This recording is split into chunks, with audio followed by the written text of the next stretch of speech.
Hello student, इस video में हम बात करेंगे नेक्स्ट क्वेश्चन की। तो जो आपका क्वेश्चन है, ऑब्जेक्ट को लॉक और अनलॉक करना समझाइए। तो सबसे पहले हमें ऑब्जेक्ट को लॉक करना है, फिर उसके बाद ऑब्जेक्ट को क्या करना बताना है, अनलॉक करना। अब लॉक करने का मतलब क्या होगा और अनलॉक करने का मतलब क्या होगा, तो इस क्वेश्चन में हमें यही चीज समझनी है। ओके, तो सबसे पहले हम बात करते हैं ऑब्जेक्ट को लॉक करने में लॉक की डेफिनेशन। तो लॉक की डेफिनेशन क्या होगी, इसका उपयोग किसी ऑब्जेक्ट को सिलेक्ट करने के बाद उसको स्थिर अर्थात फिक्स या फिर बोल सकते हो लॉक करने के लिए किया जाता है। अब जब आप ऑब्जेक्ट को, मैंने यहाँ पे एक ऑब्जेक्ट बनाया, जब आप किसी ऑब्जेक्ट को क्या कर देते हैं, लॉक कर देते हैं, तो ऑब्जेक्ट को लॉक करने के बाद अब ना ही आप इसे क्या कर सकते, रोटेट कर सकते, ना ही इसे रिसाइज अर्थात ना छोटा ना बड़ा, ना ही आप इसे मूव कर सकते, मतलब एक स्थान से दूसरे स्थान में नहीं ले जा सकते। अर्थात कहने का मतलब इसमें आप किसी भी प्रकार की कोई भी एडिटिंग नहीं कर सकते जब आप ऑब्जेक्ट को क्या कर देते हैं, लॉक कर देते हैं। ओके, अब बात करते हैं अनलॉक की।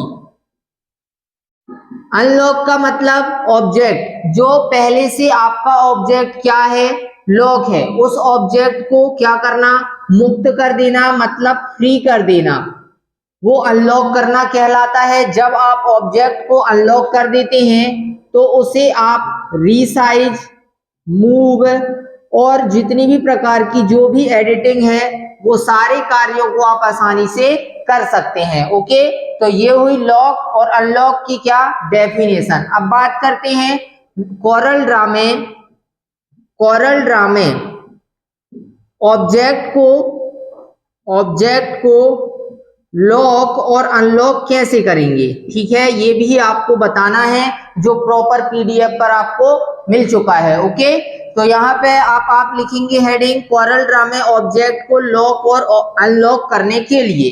तो सबसे पहले आप हेडिंग फिर पुनः लिखेंगे क्या, लॉक। तो कोरल ड्रा में ऑब्जेक्ट को लॉक करने के लिए अरेंज मेन्यू के लॉक ऑब्जेक्ट ऑप्शन का उपयोग किया जाता है। जब आप किसी भी ऑब्जेक्ट को क्या कर देते हैं, लॉक कर देते हैं, तो यहाँ पे उस ऑब्जेक्ट में जो 8 नोड प्रदर्शित होते हैं ना, तो 8 नोड की बजाय फिर वहां पर क्या बंद ताले जैसी आकृति प्रदर्शित होने लगती है, अर्थात वह ऑब्जेक्ट लॉक हो जाता है।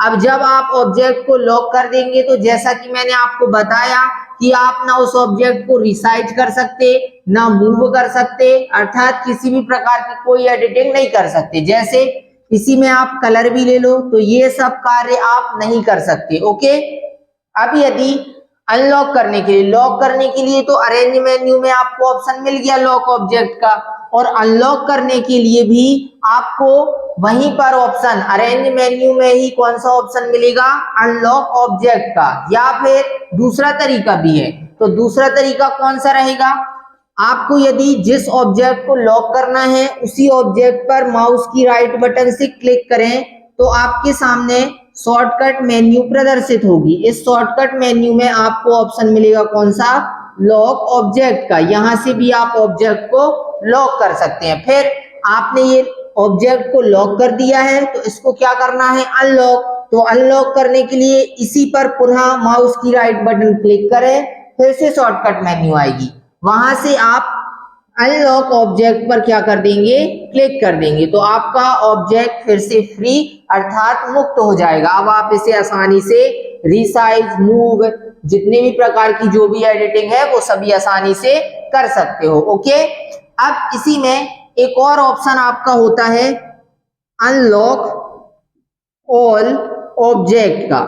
अब अनलॉक ऑल ऑब्जेक्ट से होगा क्या, जितने भी आपके कोरल ड्रा ड्राइंग में जितने भी लॉक किए गए ऑब्जेक्ट हैं, यहाँ तो बात स्पेशली एक ऑब्जेक्ट की हो रही थी, लेकिन जितने भी ऑब्जेक्ट लॉक किए गए हैं उन सारे लॉक ऑब्जेक्ट को अनलॉक करने के लिए आप एक ही बार में अनलॉक ऑल ऑब्जेक्ट ऑप्शन पर क्लिक कर देंगे तो सारे के सारे ऑब्जेक्ट क्या हो जाएंगे, अनलॉक हो जाएंगे। ओके, तो इस प्रकार से मैंने आपको ये क्वेश्चन क्लियर किया।